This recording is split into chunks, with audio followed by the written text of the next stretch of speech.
Simpson, Speakers Guild USA. Welcome to our second part 2 on Canva. And you can see the first part of our Canva that we did 2 weeks ago, which was just on the basics of Canva. You can see it over at speakersguildusa.com, and you'll see it in the blog section.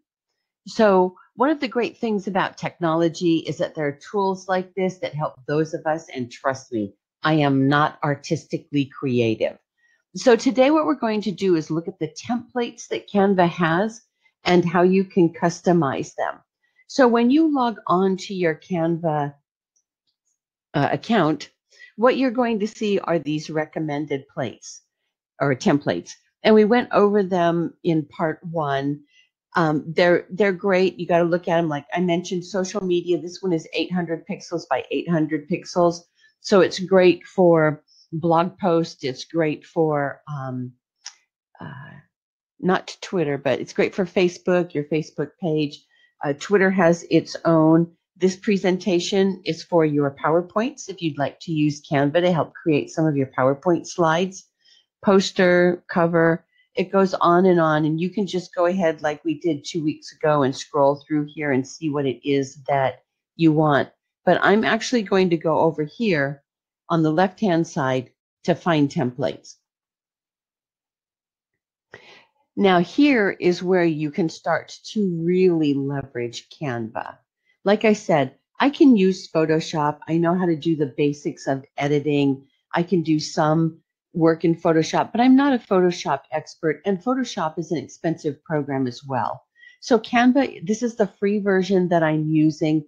There are just a lot of things that you can do with Canva. One of the things I do want to remind you though is, like for instance, if we were to take posters here, and we could get any one of these posters and tap on it and start to create the poster. When we work with this template and start changing it, we're going to get so let's just go ahead and use the template.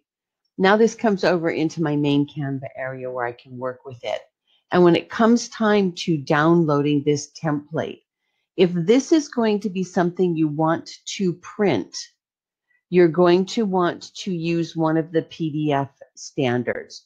So for printing, you'll want to choose the PDF print. If you're just going to give it away as a downloadable PDF, go ahead and choose standard.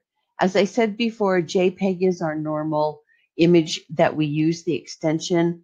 The PNG means that you're creating a transparent background. You probably won't be doing much of that, but if you hear about it and learn about it, that means that the background is transparent and the components that you put on it, say you put a circle on it and maybe a microphone image on it, those will be a transparent background, meaning that you can use it on top of a color and the color would show through. So those are just some ideas of what you can do over here as far as what needs to be printed in high res and what you can use as a virtual. So let's go back to the templates that we have here. And it's very easy for you to go ahead and choose a specific template. So what I'm going to do is actually go back to the template overview, which is down here on your main page. So when you log on to Canva, this is the first page that you're going to see. So take the Find Templates, and then you can start to take a look at some of the things that you can do with Canva. So presentations, like I said, for your PowerPoint, this can be a really great, easy way for you to incorporate something visual in your PowerPoint so that it's not just bullet points coming up. There are flyers here for any of your events. These are more like greeting cards. Infographics. This can be something that you could really easily utilize. All you have to do is pick one of these templates and then you just change the text on these templates. It's really great to create an infographic for any of your social media posts. People really like that. And look at that. They've even broken them down more into discipline for you. So most of what I do is using the images for social media. So I'm just going to walk you through. Here's another thing I like, these gift certificates. So you will find a lot of really great templates over here under Find Templates that you're going to be able to use for your social media. So here I picked up one that I'm going to use. So this is one of the templates that was already created. I really like the design a lot. I do some images for Twitter every day. I share 2 of our speakers and I call them the speaker of the day. I'd like to start doing that in Instagram, but unfortunately, I just don't like the way they turned out when I originally did them. But I really love this template that I found. So I'm going to customize this template for you. What I'm going to do is I'm just going to tap on this black area here because you can see that the 2 colors here are black and white. And how do I know that? It's because this upper left-hand corner is black and white. Now, I have a tool that I use that's pretty cool. It's called the color picker. And if you're at all technical, this is an extension to my Chrome browser. So I use this to isolate colors. It's going to make me pick one, and then I have to check off it. But I've already got my color that I use for my social media shares. So I actually want to take the black color, and I want to change it to my own custom color that's part of my branding colors. And this is the plus sign. This brings up the color picker where you can just drag this little circle all over the place and pick one specific color. You can use this circle over here to change the colors that we're going in. I happen to have my color code. The color codes, again, are 6 characters.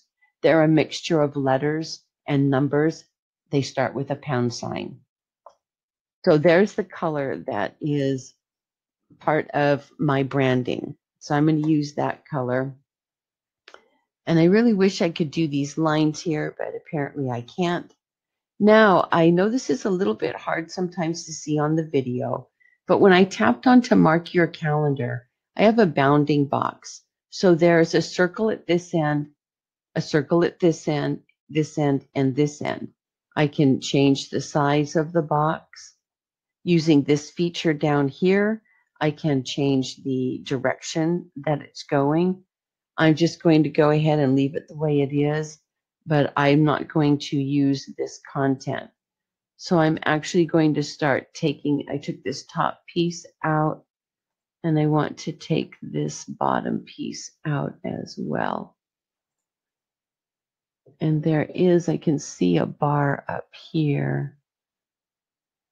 And again, as I mentioned in the original part 1 Canva that's on speakersguildusa.com/blog, this is how we align center when you have the crosshairs like this. This means that this piece is aligned.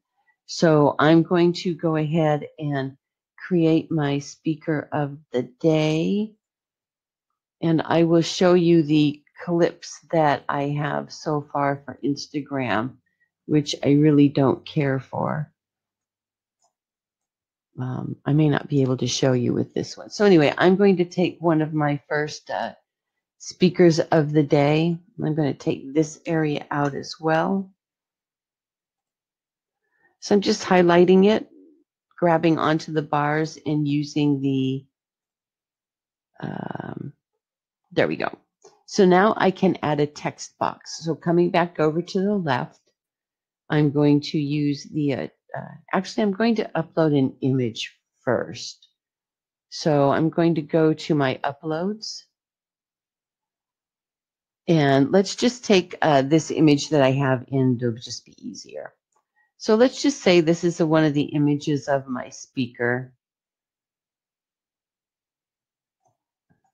which lets me put their image in there. And then with the text box, like I said, there's this cool stuff on the side that you can use, you can pick from, but I really just like to add a text box.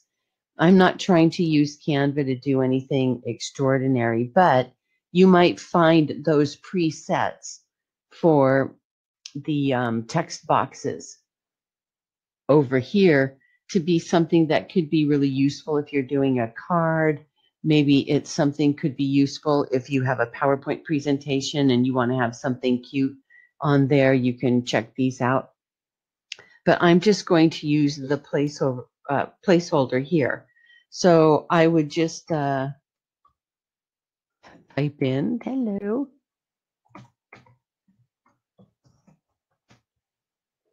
And just start typing in their content, etc. over here. And then when you have it all set up, and remember that you can look more in these elements. So for instance, when you tap elements on the left here for the first time, you get what their whole, all of the elements that they have to use. So you can see here's free photos for you to use. These are grids. As I mentioned, you can put an individual picture in each side of these grids. There's a whole bunch of different ways to use them. They're pretty creative. Shapes you can use, charts. I used an icon the other day of a microphone for a podcasting image that actually this gentleman was my recent guest on my podcast. So I was just using that. And then lines, which can be really nice to use. So if you tap these lines, let me just take this one off over here. I want to see all the lines because I had a really cool one that I liked. So these down here, this is a really nice image if you want to use this on Canva to allow you to, oh, now you see who's opening my Gmails. Ooh. Allows you to easily put your URL on something that has a colored background. It's a little bit too big here, so I'm just going to pull it in. You can see there's this little oval white here. That just means, and when the arrow split like this just means that I can pull it in a bit. Again, then I'm going to grab it and use the lines to center it and maybe bring it up a bit off the bottom. And then to keep in congruent or consistent with this design, again, I tap the image here, come up to the box. I'm going to make that black. And then I am going to add some text onto it. So I'm going to grab this little placeholder and pull it down here. There we go.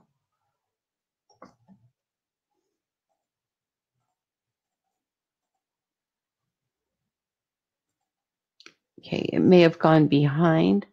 So what I'm going to do is I've tapped the image here. You can tell because up in the left, I have the two colors.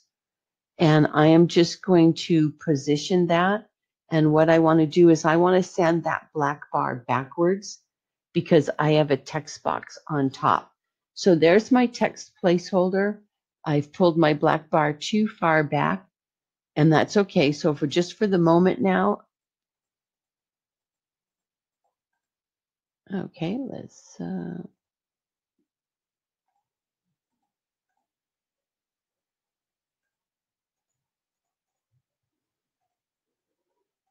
right, I'm going to pull the box up and handle the text first.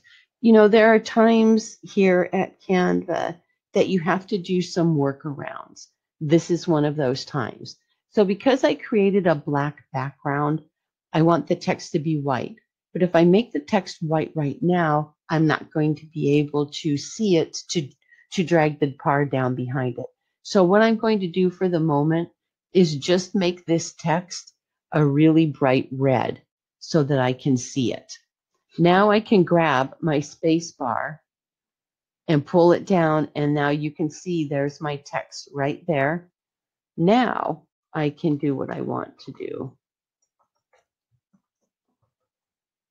It's a good idea for you always to put your URL on any of the social media shares.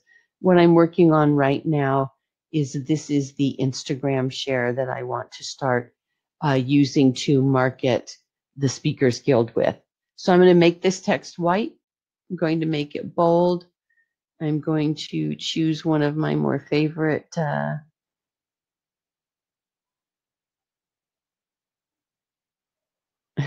Great.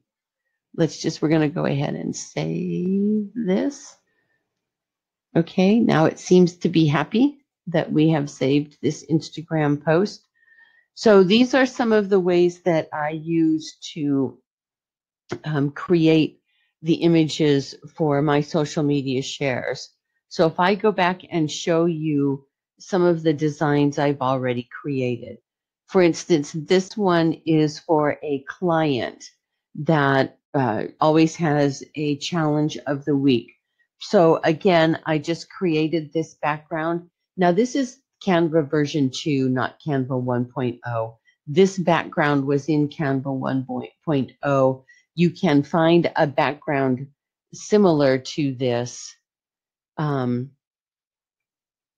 But this is back, we're back now to Canva 1.0 with this particular piece because I designed it in Canva 1.0. So let's go back to this is the actual image that I just created for the blog post that markets the podcast that I did last week with Deepak. So here again, I show you that I have the banner down here. I can't find this banner in Canva 2. So if you're switching from 1 to 2, you may find some of your favorite pieces gone, but you can improvise pretty easily and create new pieces with this or find new pieces that work. So this is just the featured image on the blog post, his image, what the title was, and I found this really cute microphone over here to be able to use to let people know that this is actually a podcast that we do. Now, this microphone was originally a black and white microphone. And when I tap on it again, you can see up here at the top, I changed the black to white. So it was a white microphone and it had a black outline to it. And then I picked my color as part of my color palette for Speakers Guild USA. And I recolored the white, which was this area here in the microphone, to a orange. And I'm able to customize that particular icon specifically for this share. So you'll want to come back and take a look at, so for instance, this is what I've done for my original speaker of the day, but I just don't like this format anymore now that Canva's come out with a lot of these new designs. So I want to redesign things. So when you are looking at your new version of Canva, definitely come and check out finding the templates that you want to use. Let's just choose a logo template. So choose a template that you'd like to use. You can go ahead and up in this right-hand corner, and you can see there's even more templates below if you don't particularly like that one once you chose that one. So actually, let's take this one because this will give you an idea down here. So we're going to come up to the right-hand corner and use this template.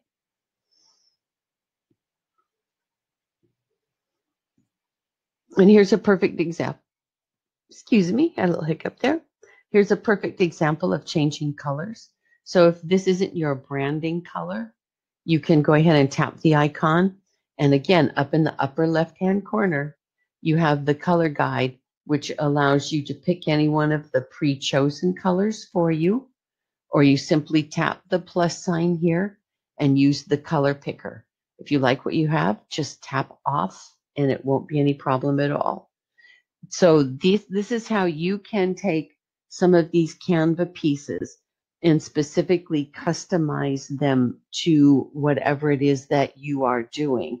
And I highly encourage you to go to their template library and really take a look at what it is that you can do. So if you've been writing a lot of blog posts, let's say you've been writing a lot of blog posts about the marketing side of speaking. And maybe you're a marketing professional who's using speaking as a way to market your own business. Now you can put together a book, an ebook for speakers with marketing tips, and you can use Canva to do that. And you can easily create it and save it as a high quality PDF. So one that is going to be a larger file size It'll take up more space on your hard drive, but you want to use the high quality PDF, and you can simply take that over to any printer at all. Give them the PDF and have them print that. It could be a workbook. It could be your very first book. It could be an instruction manual or anything. So you can see how easy this is. It's the same thing with business cards. Look at the business card templates over here. This is the exact same thing I did online at Staples when I originally got my business cards for Speakers Guild. So just choose one of these beginning images and then start customizing them for what you want.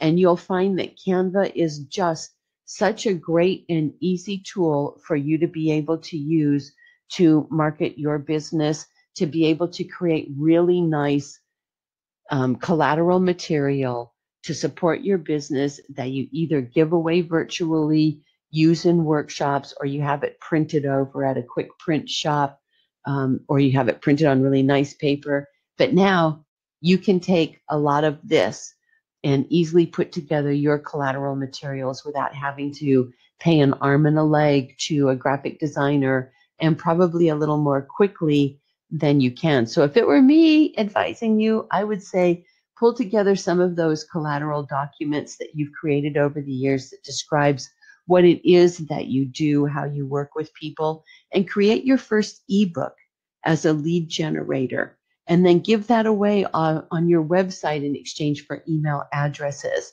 And you can really start to build an email database, and you can start to create a whole library of collateral material to help people find and learn more about you and become your clients. So I am Deborah Simpson. I am so thankful today that you're hanging out with me. I will render this video and get it up to the blog within the next couple of days. So thanks so much for being part of the webinar or the online training that we're using right now for Canva. And I will be out in another 2 weeks. So the 2nd and the 4th Tuesdays of each month at 4 p.m. Pacific time, I'll be giving you another look at some of the tools you can use to help you find more speaking opportunities.